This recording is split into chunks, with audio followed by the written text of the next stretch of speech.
All right, everyone. Welcome to the post-election briefing here hosted by the team at Crux. My name is Katie Bays. I'm our policy and research strategist.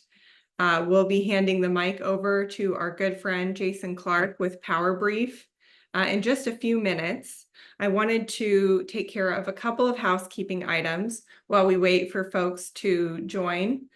This is a large webinar. We're so excited to have such a great audience of folks here today to talk about such an important topic, the impact of the November presidential election and the House race and Senate races on the makeup of Congress and the future of energy policy and energy tax policy. Very excited to have everyone with us today. There are some slides that we will be presenting here prepared by Jason at Power Brief, and I will drop a link to those slides into the chat after the webinar has begun. I also wanted to flag that our audience is welcome to ask questions. I would encourage everyone to use the Q&A box, which you will see at the bottom of your screen. You can post questions in the Q&A box, either anonymously or attributed. We will answer as many questions as we can get through today, knowing that this is a very interesting and dynamic subject. So again, we welcome questions. We'll get to as many as we possibly can. I will hand it over to our colleague Jason here in just a moment and allow him to present a little bit of information to you all.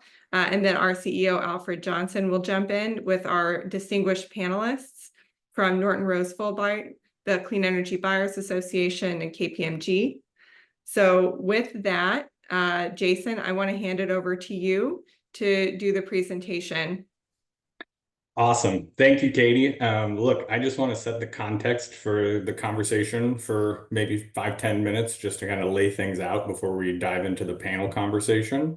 And I think from where I sit, there's 4 big pieces of context that are helpful before we kind of dive some of the specifics around this conversation. And the first is going to be, we're going to start as big as possible and then get more narrow. So the biggest possible context I could set is thinking about what is a President Trump and congressional Republicans going to prioritize right out of the gate. And, first and foremost, obviously, they've got to build out an administration, which they are doing.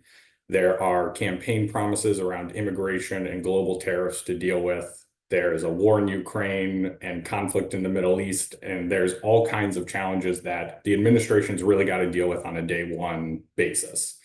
Now, energy dominance has been a critical theme of the election and is on that list as well. But it's on a list of several other things that are going to be going on. And within the bucket of energy, there's all kinds of things that President Trump wants to prioritize. And many of those things that he can do more proactively and much easier than with administrative powers, rather than having to get Congress on the same page with him to move quickly. Things around LNG, fuel standards, et cetera. And so it's easy for all of us joining a webinar called, Election Impact on Energy Credits, What's going to Happen, to get seduced into this idea that day one in the Oval Office, Trump comes in, pulls out his personal copy of the IRA, notes all in the margin, and says, somebody explain to me what's going on with Section 48 and the switch to tech neutral and where guidance sits. Right? It's very unlikely to be the very first conversation or even the first set of conversations that happens against the backdrop of everything a Trump presidency will try to achieve. So that's big kind of macro point number one. That said, there will be a tax bill next year. And the reason I can say that with kind of such ridiculous confidence is that the things that are expiring as part of the Tax Cuts and Jobs Act, which was passed under Trump's first administration, are things that voters care deeply about, their own individual tax rates. And so it would be wild/political malpractice to go through this year and let those tax credits fully expire, that tax policy expire. So I'm confident there will be a tax bill next year. However, big picture, the shape of the table for that negotiation hasn't even really been ironed out. We've got big picture stuff out there right now, including a 10-year extension of the provisions that are expiring, cost $4.5 trillion, not super cheap. There's all kinds of very difficult political navigations that have to happen for individual parts of that, right? The SALT deductions being one of the most heavily lobbied on and divisive parts of any tax legislation ever.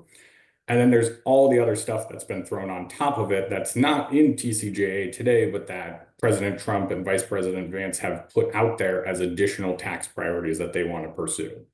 And so the point of that is we as a country are going to have to watch and wait to see what is the actual tax bill going to look like, what's going to be included, how long are they going to do it for, to really understand what impact that then has on the IRA. Now, you hear the IRA talked about as a pay for, right? So if TCJA costs so much money, how is the government going to pay for it? Well, the IRA, if they open the tax code, is another big piece of the puzzle. In reality, it's a little bit apples to oranges. The IRA is a drop in the bucket as compared with the total cost of a full 10-year TCJA extension, which is why I think the conversation is going to bleed very quickly to, all right, maybe we only do this for 2 to 4 years, or what is the role of legislating tariffs rather than having tariffs enacted using Trump's presidential powers? Can we make hard choices and cut somewhere else? Can we raise revenue somewhere? Or maybe the deficit isn't the worst thing in the world. Maybe this Congress will say, look, it's going to increase the deficit, but we are prioritizing the extension of the tax bill anyhow. The first TCJA was not revenue neutral for the federal government. The national deficit has increased under both political parties for some amount of time. And so all of this is to say, big macro point number 2, we've got to figure out how the tax debate is really going to shape up before assuming or jumping to the fact that the whole IRA is on the cutting table because it needs to be a pay for TCJA. Third big point, to make it even more complicated, the leadership in Congress is working with very, very narrow margins, right? And for at least a temporary period, those margins are going to get even slimmer. If you look at the House and you look at the Senate, Republicans have officially won control in both, but in both instances, Trump has also tapped individual members to join his administration. Those seats are going to be vacant for at least a little while. There'll be special elections and they will be backfilled, likely with additional Republican voices. So the margin will go back up. But even still, in the House, we're looking at at least a margin of error of 2 temporarily, potentially up to 5. In the Senate, maybe it's 3, maybe it's 4 when it's all said and done. Those are very, very small margins to try to get an entire caucus on the same page for big, complicated things like what goes into a tax bill and also what is the future for energy tax credits moving forward. Gives a lot of power to individual members, to individual voting blocks, to play hardball, to negotiate fairly aggressively, which in turn then could either drag the process out or stall certain parts of it entirely. Now, some of you are sitting there going, yeah, got it. But I'm here for a call about what the heck's going to happen with the IRA. So let's dig into that a little bit and then get into the panel. So first and foremost, there is a lot of durability behind the IRA as a piece of legislation, a 700+ page piece of legislation. The resources coming out of that law, the investment, are going to Republican-held parts of our country. And it's not just some macroeconomic flowing of dollars. Republicans in Congress are showing up to ribbon cuttings. They're meeting with people who are now employed at the manufacturing facilities that are getting built. Like, it's being felt across the country, the economic impact of the law. It's also a very broad law. There are all kinds of technologies that are included and that benefit from various tax credits in it. And throwing out the whole thing would undercut many of the different components that have very broad support within the Republican Party.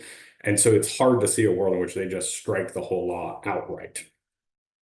Also importantly, there was a now famous letter that was sent just a few months ago by 18 members of the House that are Republicans saying very nice things about the IRA. Of that, 14 of those are very likely to return to the House next year, and one of them has actually been elected to the Senate. So when we combine that with the last slide on how narrow the margins are, having 14 House Republicans who have already openly said we need to prioritize business and market certainty going forward, there are jobs that are being created by this law, that becomes a very, very important kind of group of lawmakers and constituents as we go into these conversations. But I also want to be pragmatic, right? There is very likely going to be a need and a desire to have some sort of change or modification to the IRA to meet the campaign promise to repeal the whole thing. I don't think repealing the whole thing is likely, but if you have to make some form or change to a different part of the IRA, the question becomes, okay, how are they going to do that? And what's most at risk? And you've got to combine all this context, I think, across those two dimensions to really get a clear picture of it. The first is what's just got the most political vulnerability with Republicans. The second is how much cost savings could actually be gleaned by repealing or modifying a part of the Inflation Reduction Act, in the context of a TCJA tax bill. What jumps out immediately is EVs, right? It has both political vulnerabilities, well documented, and is one of the most expensive parts of the law today as the government forecasts it. So the consumer EV credit, probably the gazelle in the field that is feeling the most alone right now. There are other parts of the bill, like the 45X manufacturing credits that the government, again, the government, not me, forecast to be an expensive part of the law. Now that could come down when they reforecasted it for any kind of bill that comes forward, but right now they view it as expensive. But it's also got much, much stronger political durability long-term. Domestic manufacturing, a lot of it in red and purple states. And so you can see how each of the different credits could potentially shake out. And we'll talk more about this in the panel. And like Katie said, the slides are available, so I won't dwindle and go through each one.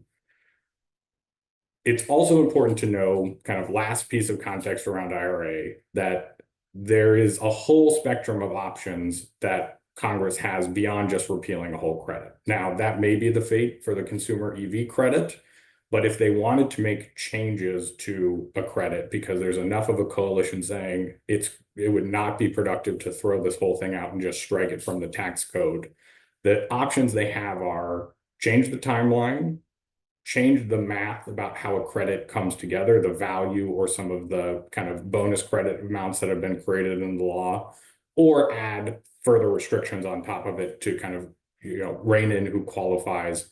Again, all of this as a goal to sort of reduce the cost without undercutting the actual credit itself for a math game that they may need to play when it comes to the TCJA. So that was a lot, but I do want to get into the panel. So let me stop there. Click the link in the chat to download it, but I will leave it there. Let's talk as a panel, and Alfred, back to you in the studio. Great. Thank you, Jason. So we're going to get into it. We have probably the best possible panel I could imagine to discuss this. I am Alfred Johnson, CEO and co-founder of Crux, and I am joined here by Jason, who you just heard from. He's the founder of PowerBrief and was previously the chief strategy officer at ACP, helping to integrate the various organizations that came to form ACP. We have Jen Acuna, who is a principal in the Federal Legislative and Regulatory Services Group of KPMG within the Washington National Tax Practice. Jen was previously chief tax counsel and senior tax counsel and policy advisor for the U.S. Senate Finance Committee and on the House Ways and Means Committee. We have Rich Powell, who is the CEO of the Clean Energy Buyers Association, CEBA. CEBA's 400 members represent more than 15 trillion in market cap and have about 84 gigawatts of clean energy that is contracted currently. Rich was previously the CEO of ClearPath, which is such a leading organization in the space. And then also we have Hillary Lefko, partner at Norton Rose Fulbright, specializing in federal tax issues, particularly as related to clean energy project finance. So everybody can come on video. And I'm going to start with Jen. So Jen, Jason just laid down what a potential environment around the IRA may be as we look into 2025. I'd love to get your first reactions to that and specifically think about what the legislative agenda for this incoming Congress and administration are going to be. And then I'll come back and ask you about the particular specific credits underneath the IRA. Sure. No, thank you. And thank you for everyone. I'm happy to be here with everyone. It's a really interesting legislative outlook that we're heading into. So Republicans were able to flip the Senate, flip the White House. So there's single party control in the upcoming Congress. And what that signals is that there's going to be a reconciliation bill. That is that workaround to the filibuster where you can pass a bill through the Senate with a simple majority. Usually you need 60 votes, not when you have a reconciliation bill. So that bill is primarily driven by, it's driven 100% because it's a budgetary measure by dollars and cents. So when we, Jason was mentioning this $4 trillion price tag for the expirations, and that's the entire individual tax title of the Tax Cuts and Jobs Act expires, the entire individual tax title. So every rate goes up, every bracket shifts downward. So you have more income being taxed at higher rates across the board, from the bottom all the way to the top. And there are a number of other changes. The doubling of the standard deduction goes away, so you have more itemizers and so forth. I mean, these are high priority individual taxpayer issues that are going to be top of the agenda. And that has been all of the indicators from the Hill indicate that tax, number one on the agenda, unlike the last go around. So for those that don't remember, I lived it. So I was on the committee, I was on staff for the Senate Finance Committee and for the House Ways and Means Committee during the TCJA, and that was my primary bill that I drafted. But I find it important to note that during that time, everyone was expecting the timeline. Everyone says, well, that passed in December. We have the whole year to think about what could be in a bill. Yes, but we forget that there was one failed reconciliation bill before the TCJA. So usually you get one reconciliation bill per fiscal year. So they're going to try to take advantage of that current FY 2025 reconciliation opportunity. The indicators from the House have been that there is momentum to try to move a bill in the first 100 days of the administration. That's something that the Trump transition team is very interested in as well. And frankly, these bills are really hard to negotiate. So it's really good to, hit the ground running. So with respect to timeline, I certainly expect there to be a lot of activity in Q1 of 2025 on a bill. With respect to the contents of the bill, that's going to be 100% driven by step one in reconciliation is you have to negotiate a budget instruction, a reconciliation instruction, because it's all about dollars and cents. How much of the amount of the bill will be deficit financed?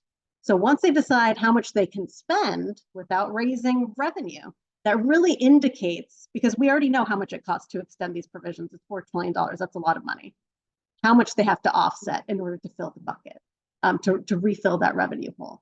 So we know that they're currently negotiating that, and depending on the size of the deficit, where you can get consensus among House Republicans and Senate Republicans, that's really going to dictate whether or not there is a lot of pressure on revenue offsets, like repealing the IRA energy credits. When I look at this, even as spendy as Congress has been in the past, $4 trillion is a tall order for reconciliation. And with these slim margins, you only need a handful of members to raise budgetary concerns about deficit financed bills to derail a big deficit instruction and to put more pressure on raising money. The number one revenue offset that everyone agrees, House, Senate Republicans, is IRA repeal. And I'm with Jason on the fact that, is it going to be a repeal, like full repeal strike? Probably not, right? You have slim margins. There's probably going to be, a measured approach to try to maximize revenue. But I think it would be, I certainly wouldn't recommend to anyone to ignore the fact that IRA credits are in the crosshairs and certainly up for grabs, especially if there is a need to offset, which I'm anticipating there will be a significant need to offset potential TCJA extensions and new spending. People fail to talk about the $4 trillion. $4 trillion is just, holding everyone harmless. That's extending the current baseline. That doesn't include new provisions that members are interested in. These are members that they want something to campaign on. There's going to be new spending in the bill as well. So I think it's the $4 trillion is actually an underestimation of the potential size of the bill. I think we're really looking at a much larger bill. in reconciliation and potentially moving quite quickly at the beginning of the year. So Jen, just to double click a little bit further on the specific tax credits, Jason presented that matrix which showed EV tax credits particularly being in the crosshairs. There has been a lot that has been observed about the relative political durability of other aspects of the IRA, nuclear, carbon capture, the clean fuels credit, things like that. How do you think about the various credits that might be considered as pay-fors and the relative risks that may be associated? Yeah, I think even for the credits that are kind of in the safer zone, in that chart, I was looking at the chart and I was like, oh, I love the matrix, the movie and the previous slide.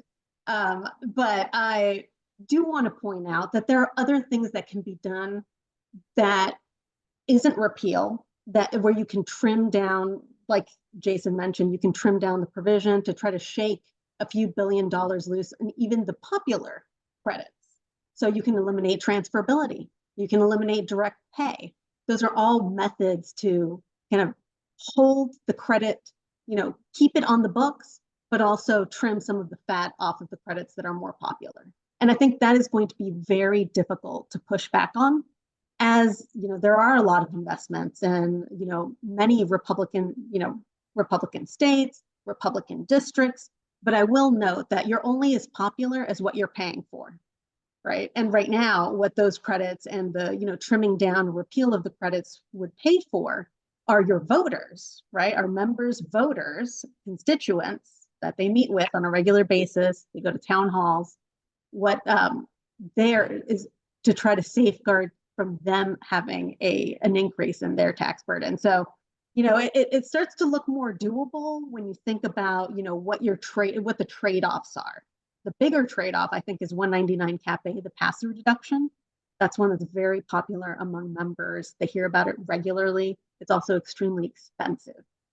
So I think, that's where you could see some trade-offs there, like willing to slim down one of the, some of these energy credits in exchange for potentially offsetting a more popular provision like 199 Cap A. So I'm going to go to Rich next. Rich, you've lived all of the different parts and evolutions of this law, even before it was the IRA. When you think about the path that we have in front of us, from your perspective at CEBA and members that you're working with that are so deeply engaged in buying clean energy, love to invite you to reflect on what Jason put on the table and Jen reacted to. So I think first, Alfred, huge thanks for having me and for convening this really important conversation. It's wild to see how many folks have dialed into this. So thanks everybody for taking the time to learn more about this really important issue. I think I broadly align with Jason and Jen's kind of read of the situation. There are a number of credits out there that are both really, really meaningful to the deployment of clean energy that also are, so to speak, on the bubble in terms of what might be considered or potentially even repealed or limited in some significant way in next year's tax debate. From our perspective at Clean Energy Buyers Association, where our members are primarily focused on buying often very large amounts of clean electricity, in particular the technology neutral tax credits, so the investment tax credit and the production tax credit that Jason showed right about in the midline, sort of right on the bubble line on his chart, are nearest and dearest to our heart, although several of those credits are very meaningful to us.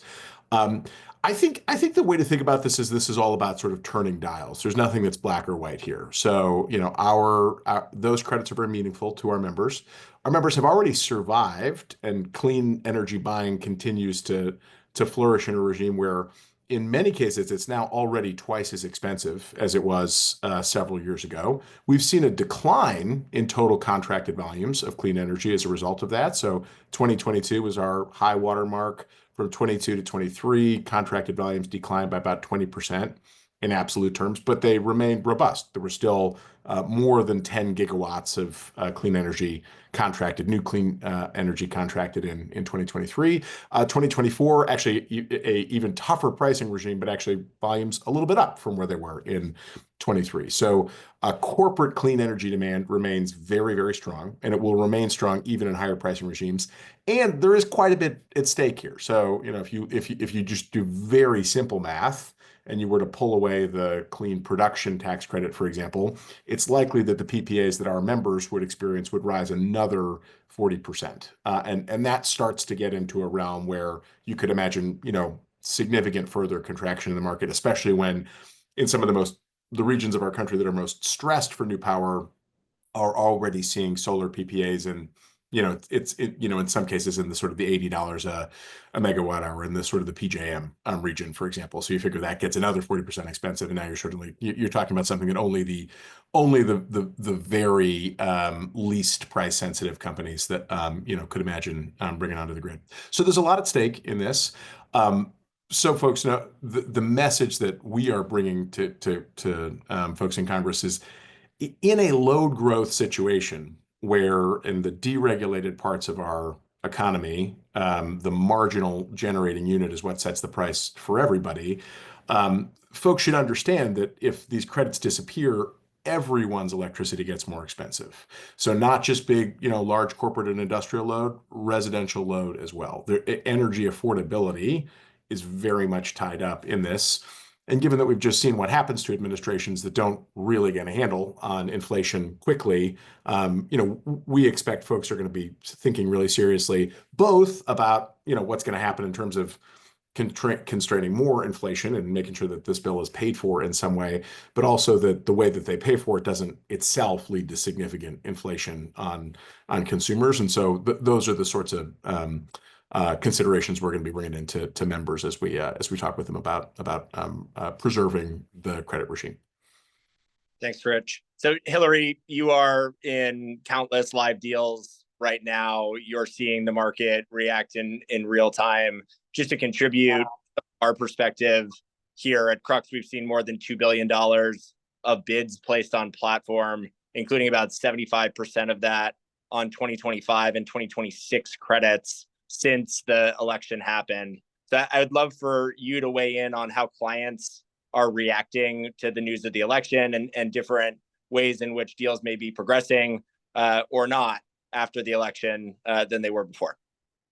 Yeah, absolutely. And we certainly have not seen a slowdown in activity, a slowdown in investment. In fact, we've seen activity pick up towards the end of the year as everyone's trying to start construction. I think my entire day is back-to-back 30-minute calls talking to developers about their start construction strategy and whether it's going to work. So I think we have a lot of developers that are attempting to grandfather themselves into either 45, 48 in hopes that, we've never seen a retroactive repeal, so we won't see one now. And trying to make sure that they've, they have relied on the tech neutral benefits if those are repealed, so they'd be grandfathered into any kind of a transition rule. So I think that we've seen a flurry of developer activity trying to start construction, which is driving procurement, driving construction, driving more jobs. And I think that uptick in activity is going to prove to be useful in showing how important these credits are to our economy, how they're creating jobs, how they're increasing domestic manufacturing, all the things that the IRA was supposed to do, it actually is doing. I haven't seen a single investor or lender pull out of a deal over change in law risks. I think everyone is preparing for the worst, but hoping for the best. And we're seeing the markets continue to flow. We've had repeals before, we've had sunsets, we've had, drops in the credit value, and the market has figured out a way to transact. And I think that everyone thinks, we know something's going to happen. We don't know what's going to happen. We're going to prepare for the worst. And if we're prepared for that, we're going to keep these deals going. Hillary, this industry is so interesting, right? Because we have lived through various versions of this in the past. What do you learn from that? And specifically, how do you think the industry will make use of safe harbor? Say a little bit about how that operates in the market and the ways that you think that it is likely to be relevant given various political paths that may be ahead of us. Yeah, absolutely. I mean, I think everyone is trying to get construction started by the end of this year if they can.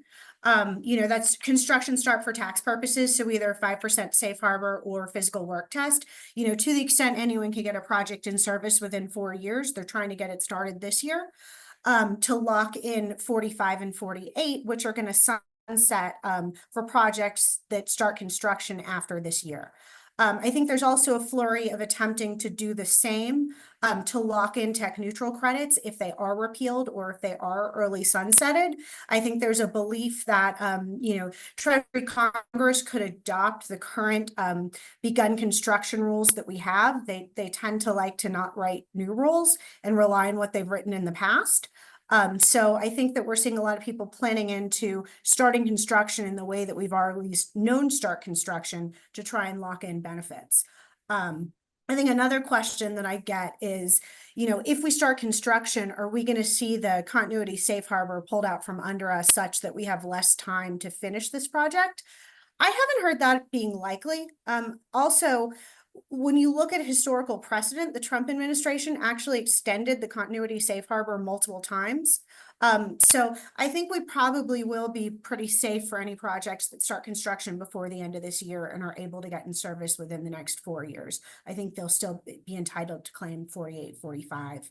I also don't see kind of a targeted scalpel repeal of the bonus credits as they apply to those code sections. Hillary, I know the firm has been doing some work on retroactivity in the past and the extent to which tax credits have ever been taken away or tax benefits that have a benefit to the user, but the repeal would be adverse to them. What have you seen about the retroactivity of Congress in the past, and how does that influence the way that you think about the way that they will legislate in the future? Yeah, so if you take a look at, and I guess I'll take this in two pieces. One is just a retroactive repeal of tax benefits, and the other is what can they do with the CRA. In terms of the CRA, which would how Congress could potentially repeal regulations that were passed by the current Treasury. CRA was enacted in 1996. It's been used 20 times. It's never been used to repeal a tax regulation. So there's no historical precedent for that. In terms of what could potentially be done to repeal benefits, I think we do have a precedent for that. The ITC has been repealed in the past. And we got a transition rule. I think Congress is well aware that if they repeal these tax benefits, they're going to have to provide some kind of transition relief to the developers, to the investors who relied upon them. I think one reason for that is a lot of taxpayers borrowed against the value of these tax benefits. And if they're taken away, there's going to be a series of debt defaults. I can't imagine that Republicans want a series of debt defaults on their hands. I think if you look at some other kind of external factors pointing towards, continued ability to monetize tax credits, transferability has been exceptionally popular. I mean, you just gave us the stats on what y'all have seen since the election. I mean, $2 billion it's been what?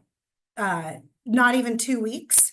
So the market has matured very quickly. It's a very liquid market.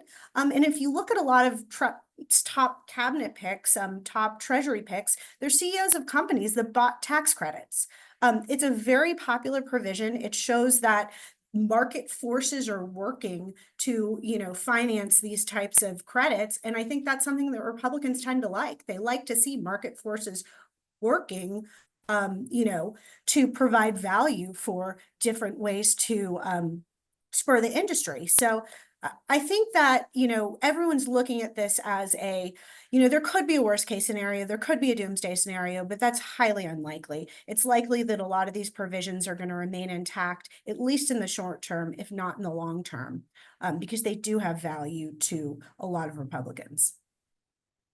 So, Jason, you put your views on the table, which are so useful and we've been talking about in so many different forums. In fact, in just this chat, I think they have been asked for about 30 times the slides that you presented.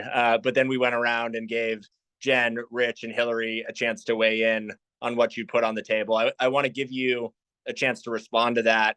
And then also to weigh in on the question of this administration and Congress is going to be different from ones that have preceded it. And what do you think is different this time around in terms of the way that the clean energy tax provisions will be considered?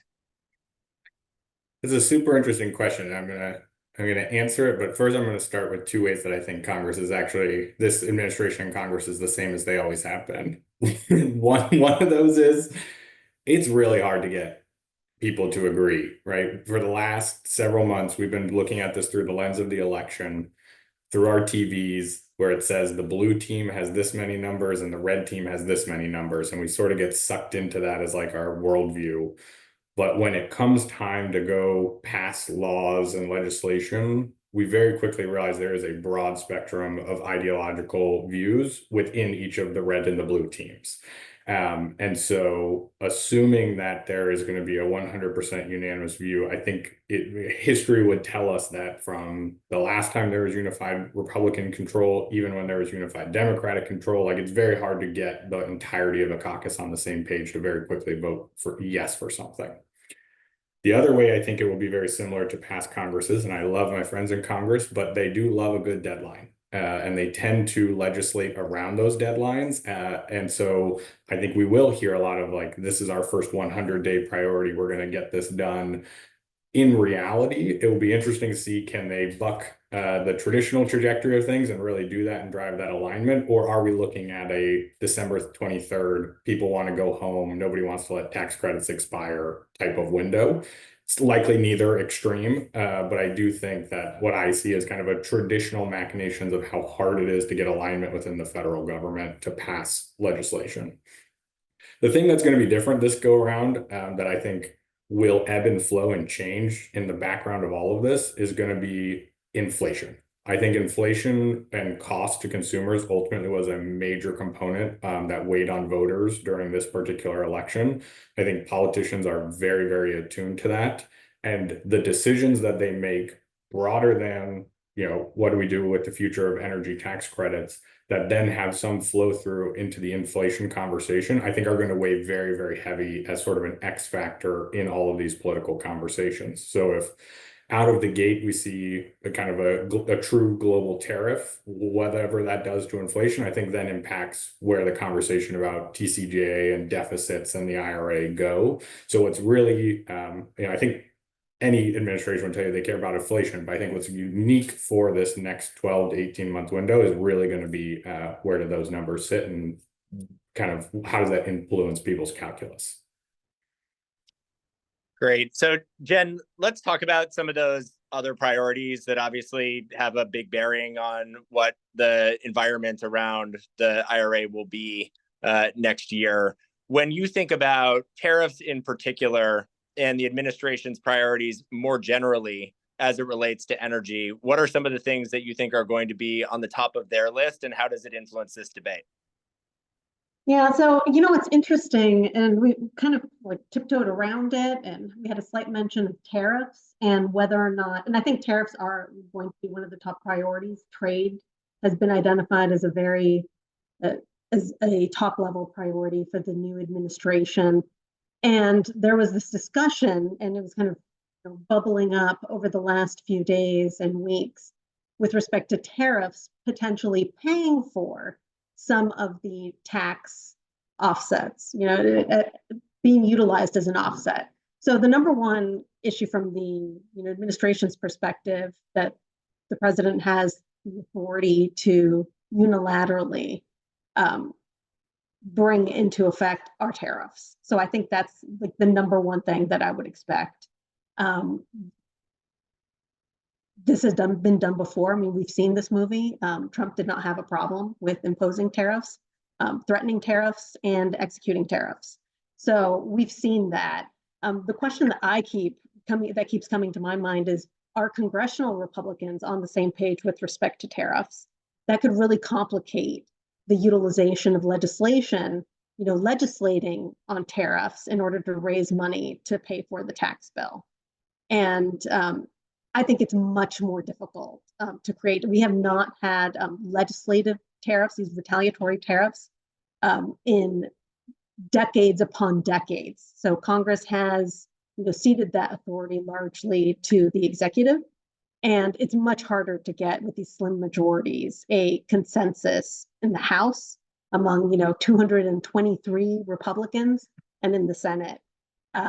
So I tend to think that, tariffs is one area where they could try to create some legislation. But then, these broad-based tariffs are really difficult to pass. There could be hesitation with respect to that. That takes time. We talked about the timeline. There is a push. And one of the other deadlines that Congress is facing right now is, they're going to have to raise the debt limit, the debt ceiling. So debt limit negotiations are going to have to start taking place as well. Right now, the Hill is projecting, Treasury projects that with extraordinary measures, maybe they can get through to June. So that's another deadline. Where in the sequencing you see a tax bill, which is the #1 legislative priority among congressional Republicans, and how that timing fits with an increase of the debt limit. The closer it gets to having to increase that debt limit, you really see a lot of pressure. I mean, these are two potentially deficit busting votes that are going to be amplified if they're in close sequence. So I think that's what's really driving the push to try to get something done Q1 of 2025 in the tax space in particular. And that's really from a legislative perspective. In reconciliation, it's typically a tax bill. So over the last, few years, these big reconciliation bills, when you have unified government like we've had, you see them, and they primarily drive the deficit, right? Because this is a budgetary rule. So you see these big tax bills. You saw the ACA that had some health and tax. TCJA, we had ARPA, the American Rescue Plan Act, that was another tax bill. The Inflation Reduction Act, another tax bill. These were all reconciliation bills and largely spending bills. Rich, I'd love to hear your perspectives on that same set of questions. So what do you think the intersection of these various priorities is likely to be? How do you see tariffs intersecting with the debate, as well as some of these other things that Congress needs to get done in advance of tax legislation? So I share the view that it seems quite difficult for legislative tariffs to be included in this package, and I would expect that to be something where this will be less of a situation where folks are laser focused on say the Joint Committee on Taxation's score of this bill, and more focused on whether the set of actions holistically by Congress and the administration will or won't further exacerbate inflation. And so I think that they'll be thinking about an administrative tariff regime, in association with whatever bill is passed, and thinking kind of net about that, and paying less attention specifically to the JCT and CBO score of the bill. So I think very much agree with Jen on that. Obviously, the one note is that given the likelihood of the tariff regimes further expanding, and folks should remember this has now become a bipartisan slow ratchet up on the tariffs over the last several administrations. Some of the credits become even more important for preservation, and so particularly the 45X domestic manufacturing credit, which is something that can be used to help reshore and onshore manufacturing of things like solar panels in the US, which would not be subject to these credits. They become more important for preserving the affordability overall of clean energy build in the US. So that kind of the effect of the tariffs in terms of the overall economics of the system, I think, really pushes up the importance of 45X in that mix. The one other thing I'll say just on the interplay with all this and the tech neutral credit, that it's potentially very interesting. That the tech neutral credit really is, it's something new under the sun, right? So this is the first time it doesn't even exist until January 1st, right? So the moment it exists, it will immediately be one of the things at the center of this massive debate and conversation about its future. For folks that haven't followed this as closely, it's the existing technology specific solar ITC and wind PTC and all that expire, and this new thing takes over. One thing that's very interesting about that, both from a interplay with tariff regime front and just a political durability front, is many of the folks that have had problems with the technology specific incentive regimes in the past said, well, you're picking winners or losers amongst different technologies. With tech neutral, there actually now is a level playing field for zero emission technologies. The White House still needs to issue some final guidance in this administration on exactly how level that is and what will and won't be included in the definition of tech neutral there. But it will be quite expansive. So we're not just talking about wind and solar, for example, with this, like at the very least, new nuclear would be included in that. Run of river hydro would be included. Geothermal would be included. There's questions, I think, remaining, and the White House is going to have to clarify how things like fossils with carbon capture would fit into that regime, or renewable natural gas or other sort of biofuel, biomass technologies and adjacent technologies. But it's going to be a much broader conversation when folks are looking at that credit. They're not just going to be thinking about the fate of wind or solar. They're going to be thinking about the fate of virtually all new generation that could potentially be coming into the U.S. grid. And that's just a very different conversation than we've ever had before in any of these extended conversations. Yeah, Jason, I want to bring you in on that. So this is a new frame that we are operating in. One of the things that we believe about the durability of the IRA and the tech neutral credit is that having these multiple underlying technologies as contributing to and receiving that tech neutral credit builds different and diverse political constituencies around the credit. How do you see that playing out as we enter the tech neutral regime starting on January 1st? It's great. I totally agree, and I think Rich's very helpful punch list of everything that falls in there immediately underscores that idea, right? There's going to be all kinds of different parts of the energy economy that now are relying on a single element of the tax code. And as a result, that is just going to naturally broaden out the base of support that are going to fight against any kind of repeal or modifications to it. Also in the same way that kind of Rich, you mentioned the idea of like any kind of tariff action further reinforces the need for something like the 45X manufacturing. Somebody had put in the chat, and I would agree with it. The 45X manufacturing then also necessitates a focus on the tech neutral ITC and PTC components, right? What 45X enables is supply to be created domestically, which is fantastic. The most artful domestic manufacturing policy that I think is in the IRA is that you have that, but then you also have the kind of guarantee of the demand side for that, and also an incentive in the domestic content provisions to ultimately then bring in and acquire that domestically made content. And so I think that it's the kind of broadening out of technologies builds the political coalition. But I think in my matrix, there are two separate dots, 45X and the tech neutral ITC.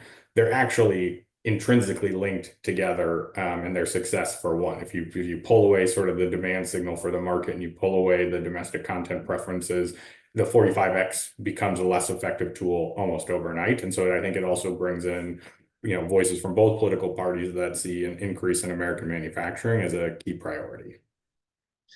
Jen, how do you see it playing in? And think back to your time on the Senate Finance Committee, for example. How would you imagine the debate will play out among senators that have really different imperatives and different mixes of electricity and generation in their states?